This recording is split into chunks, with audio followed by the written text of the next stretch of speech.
Universe में खोज करने की बात आती है तो चंद्रमा उसमें हमारी पहली पसंद रहा है। यहाँ पर कुछ लोग मंगल ग्रह का भी नाम ले सकते हैं, लेकिन मंगल ग्रह हमारी खोज की लिस्ट में चंद्रमा के बाद शामिल हुआ। वह चंद्रमा ही था जिसने हमें सबसे पहले हमारे यूनिवर्स के बारे में जानने के लिए मोटिवेट किया, और चांद पर पहले कदम के बाद से ही हमारे यूनिवर्स में खोज की यह यात्रा शुरू हुई। हमने अपने सोलर सिस्टम में मौजूद दूसरे ग्रहों और चंद्रमा के बारे में जाना, लेकिन इस दौरान हमने अपने चंद्रमा पर रिसर्च करना कभी भी बंद नहीं किया, बल्कि चंद्रमा पर हमारी कई सैटेलाइट मौजूद हैं। इसलिए चंद्रमा पर होने वाली कोई भी एक्टिविटीज के बारे में हम इंसानों को बहुत ही आसानी से पता लग जाता है। वैसे तो चंद्रमा पर किसी तरह की कोई एक्टिविटीज नहीं देखी जाती है, क्योंकि यह पूरी तरह से सुनसान और खाली सेलेस्टियल बॉडी है। पर कुछ समय पहले नासा ने चंद्रमा की कुछ इमेजेस को पब्लिश किया, जिसमें चंद्रमा की सरफेस पर दो बड़े बड़े क्रेटर्स को देखा जा सकता है। वैसे चंद्रमा पर बहुत से क्रेटर्स मौजूद हैं, इसलिए आपको शायद यह क्रेटर्स कुछ खास ना लगें, लेकिन नासा के मुताबिक यह क्रेटर्स चंद्रमा पर अनजान घटना के चलते बने हैं, जिसके बारे में हमारे वैज्ञानिक भी नहीं जानते। तो आज के इस वीडियो में हम चंद्रमा पर बने इन क्रेटर्स के बारे में ही जानने वाले हैं। 2009 में अमेरिकन स्पेस एजेंसी नासा ने लूनर रिकॉग्निसेंस ऑर्बिटर नाम की एक स्पेसक्राफ्ट को चंद्रमा के ऑर्बिट में भेजा था। इसके अंदर नासा ने काफी हाई क्वालिटी इमेजिंग कैमरा लगाया हुआ है, जिसका काम चंद्रमा की सरफेस की काफी अच्छे से मैपिंग करना और सरफेस की हाई क्वालिटी इमेजेस को लेना था, ताकि हम इंसान चंद्रमा के स्ट्रक्चर को भी काफी अच्छे से समझ पाएं। और इसने हमें अभी तक चंद्रमा के बारे में कई जानकारियां दी हैं। 4 मार्च 2022 को चंद्रमा के ऑर्बिट में घूम रहे लूनर रिकॉग्निसेंस ऑर्बिटर ने चंद्रमा की सरफेस पर दो बड़ी क्रेटर्स को डिटेक्ट किया। अब आप यहाँ सोच रहे होंगे कि चंद्रमा के सरफेस पर तो ऐसे हजारों क्रेटर्स मौजूद हैं, तो आखिर इन क्रेटर्स में ऐसा क्या खास था? तो आपको बता दूं कि यह क्रेटर्स अचानक चंद्रमा की सतह पर दिखाई दिए हैं, क्योंकि इससे पहले चंद्रमा की उस लोकेशन पर कोई क्रेटर मौजूद ही नहीं था। और वैज्ञानिकों की रिसर्च बता रही है कि इन क्रेटर्स का निर्माण कुछ ही दिनों के अंदर हुआ है। और जब इन क्रेटर्स पर रिसर्च की गई तो इनके चारों ओर कई मेटल के टुकड़े दिखाई दिए, जिसे देखकर वैज्ञानिकों को लगता है कि यहाँ पर शायद किसी बड़ी रॉकेट की टक्कर हुई है।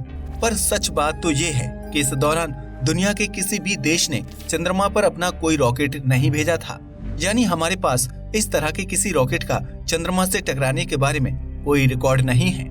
इसलिए कई लोग तो ये भी दावा कर रहे हैं कि यह रॉकेट शायद एलियंस का है, क्योंकि नासा और दुनिया की दूसरी स्पेस एजेंसियों के पास इन क्रेटर्स और रॉकेट के बारे में ज्यादा जानकारी नहीं है। इसलिए लोग भी इस तरह की बातों को कर रहे हैं, जिसमें कई वैज्ञानिक भी हैं। वैसे यूनिवर्स के किसी भी सेलेस्टियल बॉडी की तरह हमारे चंद्रमा पर भी बहुत से क्रेटर हैं, और क्योंकि चंद्रमा पर ज्यादा इंटरनल एक्टिविटी और एटमॉस्फेयर नहीं है, इसलिए यहाँ क्रेटर लंबे समय तक रहते हैं। इसलिए आप जब भी चंद्रमा को पृथ्वी से देखते होंगे तो आपको इस पर कई सारे धब्बे भी दिखाई देते हैं, जो कि असल में चंद्रमा पर मौजूद क्रेटर्स हैं। और क्योंकि चंद्रमा पर लगातार कई एस्टेरॉइड गिरते रहते हैं, इसलिए चंद्रमा पर कई नए क्रेटर्स का भी निर्माण होता रहता है। यह प्रोसेस काफी लंबे समय से चल रही है, और वैज्ञानिकों को समय समय पर रिसर्च में ऐसे कई क्रेटर मिलते रहे हैं, जिनका निर्माण नॉर्मली चंद्रमा के सभी क्रेटर की तरह एस्टेरॉइड टक्कर से होता है, और वैज्ञानिकों के पास इनका पूरा डेटा और रिसर्च होती है। लेकिन यहाँ पर समस्या ये है कि अभी नासा ने चंद्रमा की सतह पर जिन दो बड़े क्रेटर्स की फोटो जारी की, वह कैसे बने और कब बने, इसका कोई भी रिकॉर्ड नासा के पास नहीं है, और न ही इसके बारे में किसी भी और स्पेस एजेंसी को कुछ पता है। वैसे नासा द्वारा रिलीज की गई चंद्रमा के इन दो क्रेटर की हाई क्वालिटी इमेजेस में इनके आसपास कुछ टुकड़े दिखते हैं, जो देखने में ऐसे लगते हैं मानो किसी रॉकेट के हों। और इसी आधार पर नासा यही दावा कर रहा है कि इन दो क्रेटर्स का निर्माण इसी रॉकेट की टक्कर के चलते हुआ है। पर ना तो इस दौरान नासा ने किसी स्पेस रॉकेट को चंद्रमा की ओर भेजा, और न ही दुनिया की किसी और स्पेस एजेंसी ने इस तरह के रॉकेट को लॉन्च किया था।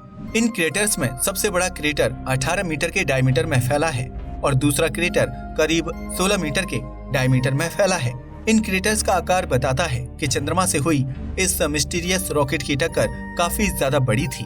पर हैरानी की बात तो ये है कि टक्कर के दौरान चंद्रमा के ऑर्बिट में घूम रहे लूनर रिकॉग्निसेंस ऑर्बिटर को इसकी कोई जानकारी नहीं थी, और सिर्फ लूनर रिकॉग्निसेंस ऑर्बिटर ही नहीं बल्कि चंद्रमा के चारों ओर घूम रहे दूसरे देशों के स्पेस एजेंसीज के ऑर्बिटल, जिनमें इसरो का चंद्रयान 2 ऑर्बिटर भी मौजूद है, इन्होंने भी इस मिस्टीरियस रॉकेट की चंद्रमा से टक्कर को नहीं देखा। यानी जिस रॉकेट क्रैश के चलते चंद्रमा पर यह 2 बड़े क्रेटर्स बने हैं, यह रॉकेट कहां से आया और चंद्रमा से जाकर क्यों टकरा गया, हमें इसकी जानकारी बिल्कुल भी नहीं है। वैज्ञानिकों का कहना है कि चंद्रमा की सतह पर बने ये 2 क्रेटर काफी अजीब हैं, क्योंकि ज्यादातर रॉकेट्स इस तरह से डिजाइन किए जाते हैं कि उनमें एक साइड वजन काफी ज्यादा होता है और रॉकेट का दूसरी साइड पूरी तरह से हल्का होता है। ऐसे में अगर हमारा कोई रॉकेट चंद्रमा की सतह से टकराता भी तो वह सिर्फ एक क्रेटर का निर्माण करता। और यह सिर्फ कहने की बात नहीं है, बल्कि हमारे पास्ट में चंद्रमा पर कई रॉकेट क्रैश हो चुके हैं, जिसमें चंद्रमा पर टकराने वाले सभी रॉकेट्स ने चंद्रमा पर केवल एक ही क्रेटर का निर्माण किया था। ऐसा कभी भी नहीं हुआ कि एक रॉकेट की टक्कर से चंद्रमा पर एक साथ 2 क्रेटर्स का निर्माण हुआ हो, पर यहाँ पर इस मिस्टीरियस रॉकेट की एक टक्कर से एक साथ 2 क्रेटर्स का निर्माण हुआ है, जो दिखाता है कि चंद्रमा की सतह से जो रॉकेट टकराया है उसमें एक साथ 2 जगहों पर काफी ज्यादा वजन मौजूद था। इसी कारण इसकी टक्कर के चलते चंद्रमा पर एक साथ 2 बड़े क्रेटर्स का निर्माण हुआ। चलिए जानते हैं वैज्ञानिकों को इन 2 क्रेटर्स के बारे में कैसे पता चला। वैसे नासा के वैज्ञानिकों का कहना है कि इन्हें क्रेटर्स के बारे में तब पता चला जब वह चंद्रमा के सरफेस की मैपिंग कर रहे थे। यह एक ऐसा प्रोसेस है जिसमें वैज्ञानिक समय समय पर चंद्रमा के सरफेस की मैपिंग करते हैं और उसके हाई क्वालिटी इमेजेस को कंपेयर करते हैं। इसी दौरान जब वैज्ञानिक चंद्रमा की सतह पर अपने लूनर रिकॉग्निसेंस ऑर्बिटर की मदद से रिसर्च कर रहे थे, तब उन्हें चंद्रमा पर बने 2 अजीब क्रेटर्स दिखाई दिए, जिनका आकार भी काफी बड़ा था। और जब वैज्ञानिकों ने इन क्रेटर्स को ध्यान से देखा और इस लोकेशन की पुरानी इमेजेस को चेक किया, तो वैज्ञानिकों को समझ आया कि यह 2 नए क्रेटर्स थे। यानी यह पहले चंद्रमा की सरफेस की मैपिंग में मौजूद नहीं थे और इनका निर्माण अभी हाल ही के दिनों में हुआ है। पर वैज्ञानिकों को अभी तक इनके बारे में और कुछ ज्यादा जानने को नहीं मिला है, क्योंकि वैज्ञानिकों के पास ना इसका डेटा है कि इनका निर्माण कैसे हुआ है और न ही वह यह जानते हैं कि चंद्रमा पर टकराने वाला रॉकेट कौन सा था और वह कहां से आया था। क्या चंद्रमा पर क्रैश होने वाला रॉकेट एलियंस का था? वैसे लगता नहीं कि एलियंस वाली बात सच है, क्योंकि वैज्ञानिकों ने जब इन क्रेटर्स के पास मौजूद इस मलबे को ध्यान से देखा तो यह ऐसा लग रहा था जैसा हम मनुष्य अपने रॉकेट्स में प्रयोग करते हैं, जिसके कारण यह संभावना बनती है कि शायद यह अंतरिक्ष में चंद्रमा के ऑर्बिट में हम इंसानों की स्पेसक्राफ्ट और सैटेलाइट्स का वह मलबा हो जो हम इंसानों द्वारा लॉन्च किए गए पुराने स्पेसक्राफ्ट से बच गया और बाद में अंतरिक्ष में पृथ्वी या फिर चंद्रमा को ऑर्बिट करने लगा। फिर अचानक चंद्रमा की ग्रेविटी के प्रभाव में आने के चलते यह बहुत ही तेजी से जाकर चंद्रमा की सतह से टकराया, जिससे बड़े बड़े 2 क्रेटर का निर्माण हुआ। इस बात की संभावना इसलिए भी बढ़ जाती है क्योंकि कोई भी स्पेस एजेंसी अपने रॉकेट्स के द्वारा फैलाए गए मलबे पर ज्यादा ध्यान नहीं देता और न ही स्पेस एजेंसियों के पास कोई ऐसा सिस्टम होता है जिनके द्वारा वह अपने द्वारा फैलाए गए इस अंतरिक्ष मलबे को डिटेक्ट कर सके। ऐसे में हो सकता है कि यह हम इंसानों द्वारा लॉन्च किए गए रॉकेट का मलबा ही हो। पर अब यह सवाल उठता है कि आखिर यह किस रॉकेट का मलबा है और आखिर नासा के वैज्ञानिकों को इसके बारे में पहले पता क्यों नहीं चला। तो शायद दूसरी स्पेस एजेंसियों को इसके बारे में इसलिए पता नहीं चला क्योंकि किसी भी स्पेस एजेंसी के पास उनके फैलाए गए अंतरिक्ष में कचरे का कोई रिकॉर्ड नहीं होता। और अगर बात की जाए कि यह रॉकेट का मलबा किसका बताया जा रहा है, तो यहाँ पर कुछ वैज्ञानिक ये दावा कर रहे हैं कि शायद यह चाइना द्वारा 2014 में लॉन्च किए गए लूनर मिशन के रॉकेट का मलबा है, जिसे चाइना की space agency China national space administration यानी CNSA द्वारा लॉन्च किया गया था। वैसे यहाँ पर चाइना का कहना ये था कि इसका मलबा पृथ्वी के एटमॉस्फेयर में आकर जल गया था, लेकिन इसके भी कोई रिकॉर्ड किसी और स्पेस एजेंसी के पास नहीं है। और यहाँ पर चाइना की बात पर यकीन करना भी काफी ज्यादा मुश्किल है, क्योंकि चाइना कई ऐसे झूठ बोल चुका है।